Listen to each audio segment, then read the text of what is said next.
নমস্কাৰ বন্ধুসকল, আজি আমি শিকোৱা হওক কেনেকৈ আমাৰ ছাত্ৰ ছাত্ৰীৰ আপাৰ আইডি কাৰ্ডখন খুব সহজতে ঘৰতে ডাউনলোড কৰিব পাৰোঁ। ইয়াৰ বাবে প্লে' ষ্ট'ৰত গৈ ডিজিলকাৰ এপটো ডাউনলোড কৰিব লাগিব। ডিজিলকাৰ এপটো ডাউনলোড কৰি অ'পেন কৰিব। তলত দেখিব ডাছবৰ্ড গেট ষ্টাৰ্টেড, ইয়াত ক্লিক কৰি ক্ৰিয়েট একাউণ্ট কৰিব। ইয়াতে ছাত্ৰজনৰ বা ছাত্ৰীগৰাকীৰ ফুল নেমটো লিখিব। ইয়াৰ পাছত ডেট অফ বাৰ্থটো দিব।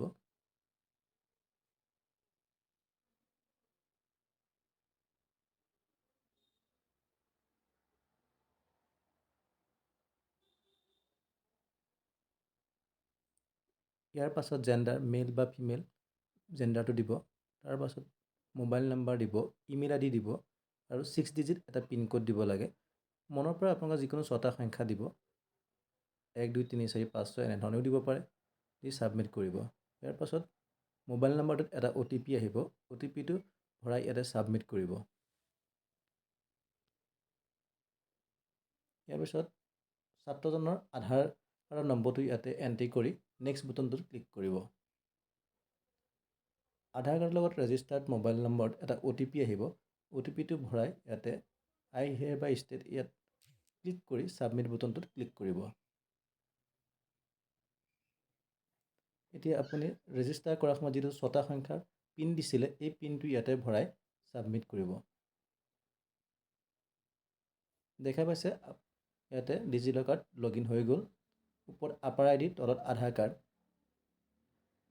দেখা পাইছে ইয়াত আপাৰ আইডিখন ডাউনলোড হৈ গ'ল।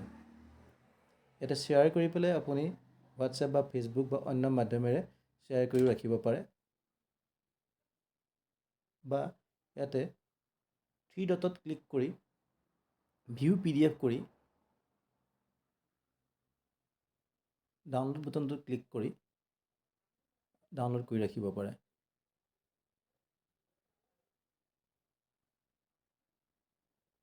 চাওঁ হওক, ইয়াতে ফাইল মেনেজাৰত গৈ ডকুমেণ্টত ক্লিক কৰিব। ওপৰত দেখা পাইছে ডিজিলকাৰ, ইয়াত ক্লিক কৰি ইছ্যুত ক্লিক কৰিব। এইটো ফাইলটো আপোনালোকৰ আপাৰ আইডি কাৰ্ডৰ PDF ফাইলটো। ধন্যবাদ।